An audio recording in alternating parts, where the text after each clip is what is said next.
फिर बेटा लास्ट का टॉपिक रहता है एटम्स इन न्यूक्लियर में, that is the nuclear force. देखो बेटा न्यूक्लियर फोर्स की बात करें तो आपको पता होनी चाहिए कि न्यूक्लियस के अंदर हमें पकड़ने हैं प्रोटॉन्स और neutrons, and because of the huge repulsion between the protons and the protons there has to be certain force जो इन प्रोटॉन्स और प्रोटॉन्स को in spite of the repulsions एक जगह पर रख पाता है। ठीक, दैट फोर्स बेटा of course that force is called as the nuclear force. ठीक, इस न्यूक्लियर फोर्स की एक्सप्लेनेशन बेटा सबसे पहली बार और जो सबसे मकबूल एक्सप्लेनेशन है बेटा, that was given by a scientist from Japan, his name was बेटा हिडेकी युकावा, 1935। बेटा इसने न्यूक्लियर फोर्स के लिए एक नई ही थ्योरी दे दी, that is called as the meson theory. कौन सी थ्योरी? न्यूक्लियर फोर्स के बाद में अगर बात की जाए बेटा तो याद रखोगे nuclear force you show it is because of some new particles called as the mesons. ठीक, ये मेसॉन्स क्या इसका नजर। देखो बेटा इसने कहा कि दरअसल जो प्रोटॉन्स और जो न्यूट्रॉन्स है they do not have any independent existence inside the nucleus. Nucleus के अंदर एक नया ही फील्ड है that is called as the meson field. कौन सा फील्ड? जिसमें एक नया ही पार्टिकल है बेटा that is called as a pi meson. तो ये पाई मेसॉन यह अख तुथ पार्टिकल उस प्रोटॉन तो न्यूट्रॉनस दरमियान एक्सचेंज गसान। हालांकि प्रोटॉन्स और न्यूट्रॉन्स जो है अगर आप देखेंगे हमने कहा था ये इंडिविजुअली एग्जिस्ट है करित, लेकिन जब न्यूक्लियस के अंदर ये होते हैं दे do not show any independent existence. ये एक नए ही पार्टिकल नए ही फील्ड की वजह से बांधे गए होते हैं, that particle is called as the pi meson. जो ये पाई मेसॉन है ये कंटिन्यूअसली ऐसा एक्सचेंज करना between the proton and the neutron.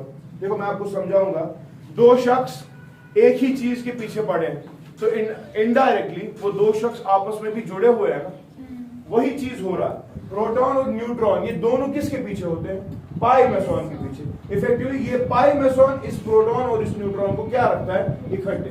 अब ये नहीं है कि प्रोटॉन और न्यूट्रॉन के बीच में ये पाई पार्टिकल है, नहीं, दरअसल ये प्रोटॉन और प्रोटॉन के बीच में भी है, न्यूट्रॉन और न्यूट्रॉन के बीच में भी। अच्छा कितना? तो यहां पर देखें बेटा जो ये पाई मेसॉन है बेटा ये तीन टाइप्स का है। कितने टाइप्स का है?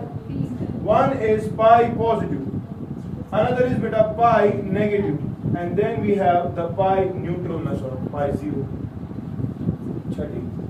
You see pi positive and mass is it is 273 times the mass of electron. Pi negative इसका भी mass बेटा same है 273 times the mass of electron. लेकिन जब pi neutral की बात करते हैं बेटा इसका mass 264 times mass of electron है, थोड़ा हल्का है ये, ठीक है। और अगर इनकी एवरेज लाइफ की बात की जाए, एवरेज लाइफ आइडिया जो स्टेबिलिटी चाहिए, इसकी एवरेज लाइफ बेटा एवरेज लाइफ जो है इन दो की है इट इज 10⁻⁻8 सेकंड्स, मतलब विद इन 10⁻⁸ सेकंड्स करीब खत्म हो जाता है। लेकिन वो जो है इसकी एवरेज लाइफ 10⁻15 सेकंड्स है, बहुत कम स्टेबिलिटी, बहुत जल्दी खत्म हो जाता है।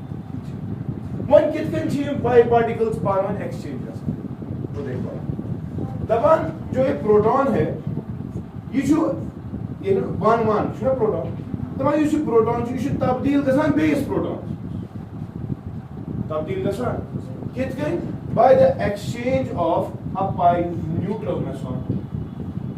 अब ये वाला प्रोटॉन और ये वाला प्रोटॉन सेम नहीं है, इस प्रोटॉन को ये मिला या इस प्रोटॉन से ऐसी ही कोई चीज निकली तब जाकर एक नया प्रोटॉन बनता है जो अब यहां नहीं है, इसके कोऑर्डिनेट्स भी चेंज हो जाते हैं।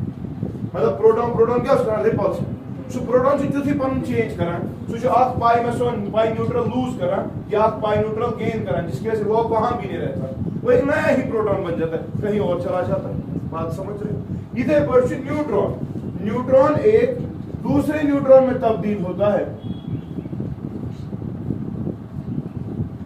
By the exchange of the pi neutral meson. Pi neutral meson ऐसे एक्सचेंज होता है, ये करान या गेन या करान लूज नए प्रोटॉन। अब ये प्रोटॉन और ये प्रोटॉन सेम, ये टोटली कोऑर्डिनेट्स में अपने चेंज कर लेते हैं। एक ये न्यूट्रॉन तो ये न्यूट्रॉन यम दिश पान वन क्या आसान गसान कंटिन्यूअसली चेंज इसे पछु प्रोटॉन न्यूट्रॉनस में तब्दील गसान प्रोटॉन किस में तब्दील होगा कैसे या तो इस प्रोटॉन को मिलता है प्लस करेंगे इसको एक पाई नेगेटिव मेसॉन बात समझने की कोशिश पाई नेगेटिव मेसॉन इसका चार्ज था पॉजिटिव उसको मिला पाई नेगेटिव न्यूट्रॉन बन गया न्यूट्रॉन या कभी कभी क्या होता है जो ये प्रोटॉन है बेटा या ये न्यूट्रॉन है इस न्यूट्रॉन को हम सब्ट्रैक्ट करते हैं एक पाई नेगेटिव में इससे निकालते हैं तो ये बनता है प्रोटॉन बात समझ या कभी कभी क्या होता है जरूरी सुनिए इक्वल तरीके से एक प्रोटॉन तब्दील हो सकता है न्यूट्रॉन में एक और तरीके से भी अगर हम इससे सब्ट्रैक्ट कर दें एक पाई पॉजिटिव मेसॉन बात समझ रहे और अगर इसको हम वापस ऐड कर दें इसको किसको एक न्यूट्रॉन को अगर मिल जाएगा पाई पॉजिटिव मैंने भी प्रोटॉन बात समझ तो ये पाई मेसॉन यम कंटिन्यूअसली क्या गसान एक्सचेंज याद गसान बेक आप चीज पाई मेसॉन जो है बेटा it was for the first time discovered in 1947 in the cosmic days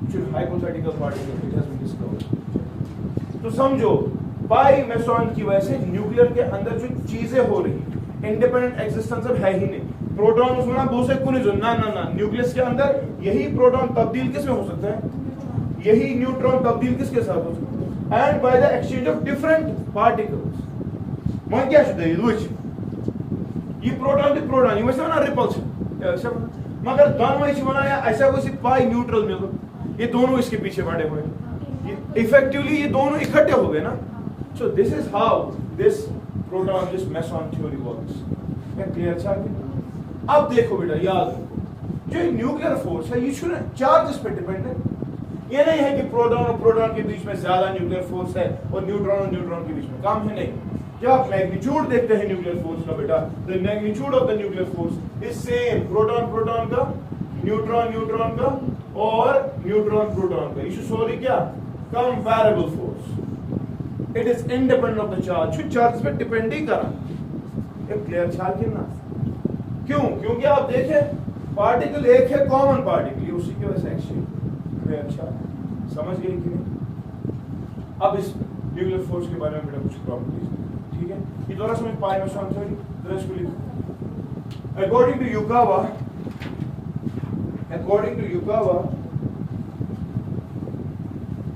the proton and the neutron do not have an independent existence.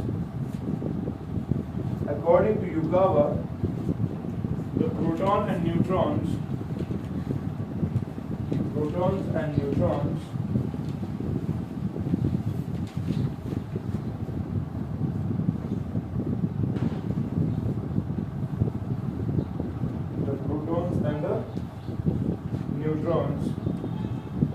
do not have any independent existence inside the nucleus. Do not have any independent existence inside the nucleus. They change into one another rapidly. They change into one another rapidly by the exchange of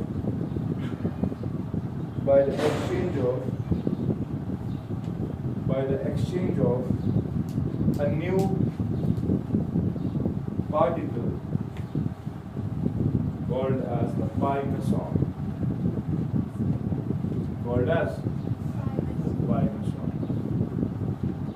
Inside a field called as the meson field.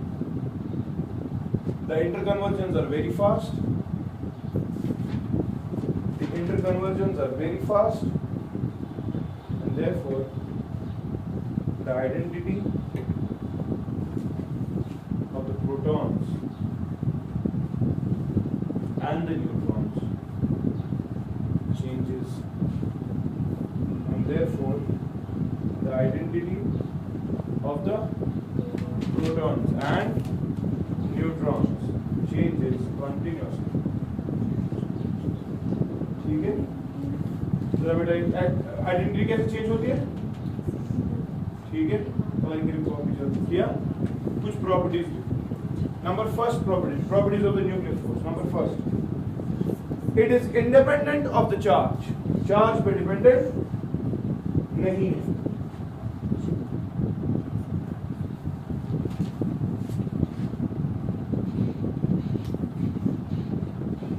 It is independent of the charge.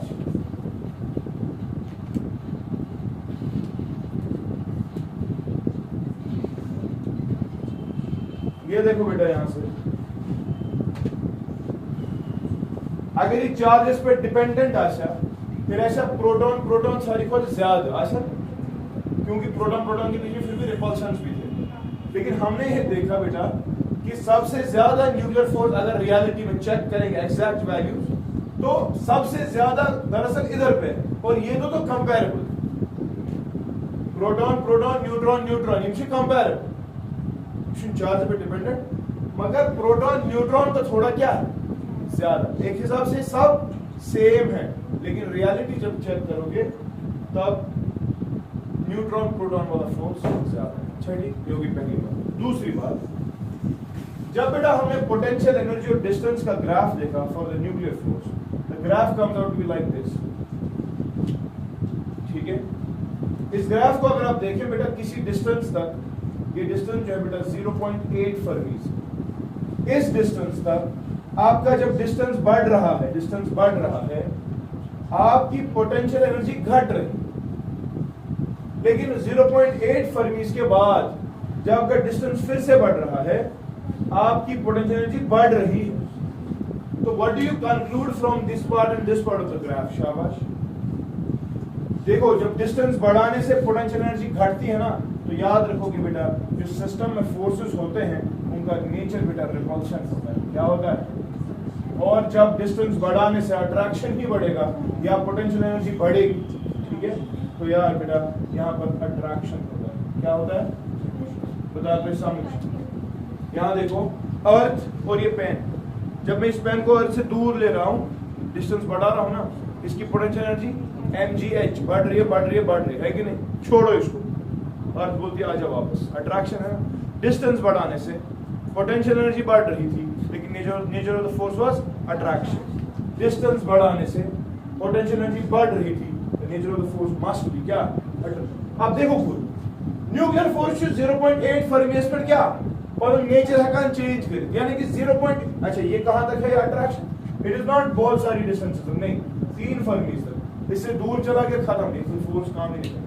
है ना, पढ़ा है आपने, nuclear force बड़ा छोटा range force, strongest force of the nature, अच्छा मगर short range, ठीक है, 3 फर्मी तक काम करता है।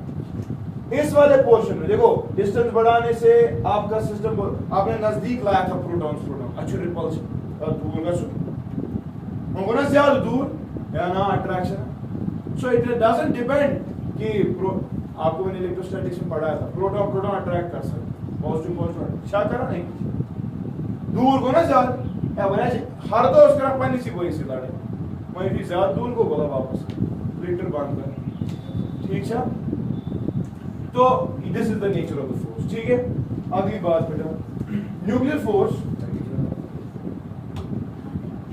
Force depends on the spin, nuclear force depends on the spin.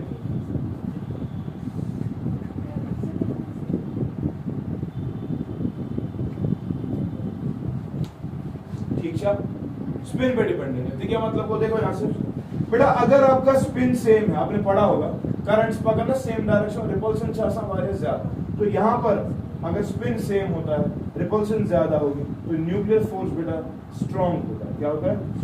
क्योंकि इशू ज्यादा ताकत बका रही ये चीज ओवर करता है। लेकिन बेटा अगर एंटी पैरेलल स्पिन है, इशू जनरली स्ट्रॉन्ग है लेकिन इस वक्त उतना स्ट्रॉन्ग नहीं है, ठीक है। Next nuclear force is the strongest fundamental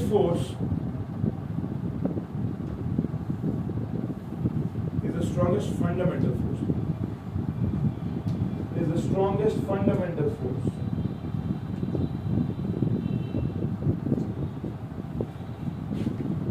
तो आपने पढ़ा होगा बेटा न्यूक्लियर फोर्स को अगर कंपेयर किया जाए इलेक्ट्रोस्टैटिक फोर्स से, सो nuclear force is 100 times that of the electrostatic force.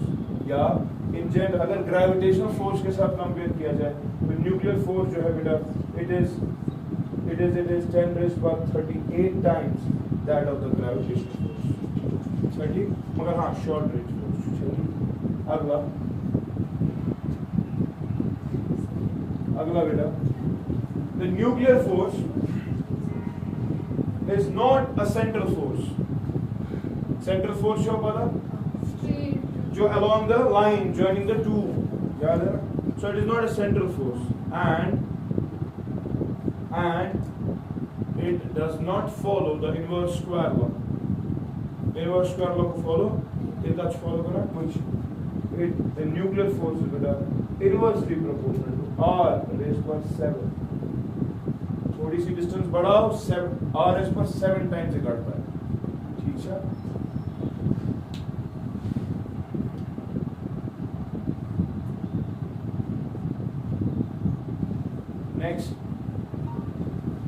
Next, the nuclear force shows saturation character. The nuclear force shows क्या?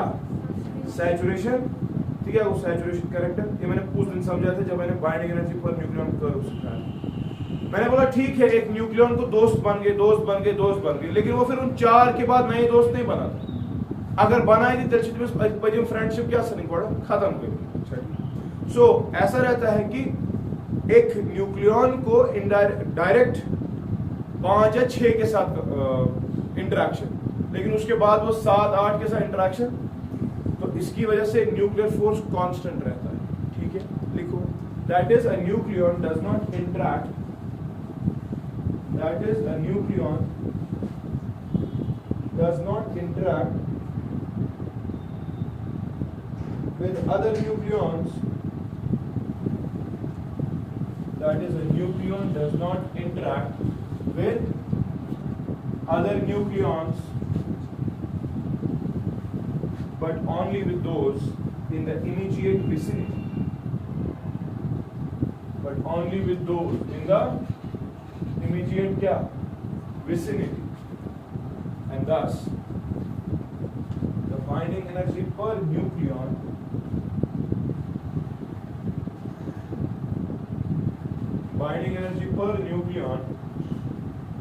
remains constant। याद है ना, एक न्यूक्लियन को निकालना है, उसको उन्हीं 6 के साथ तोड़ना है रिश्ता, बस अकनासन वारियत, मगर हमें उन्हीं 6 को, क्योंकि डायरेक्ट इंटरेक्शन उन्हीं के साथ रहता है। ठीक है, last the nuclear potential.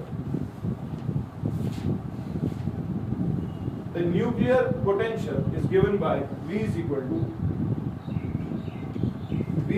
to minus K by R e raised by minus MC by H cross। In nuclear potential की बेटा equation minus K by R e raised by minus MC by H cross। H cross से पता H by 2 by, ठीक है, 2 by MC by H। So again beta you are seeing it is negative, and when the potential is negative it is attractive in nature। शायद कि हाँ distance बढ़ता जाएगा, इसका नेचर चेंज होता जाएगा। ठीक है, so this is all about beta the nuclear force।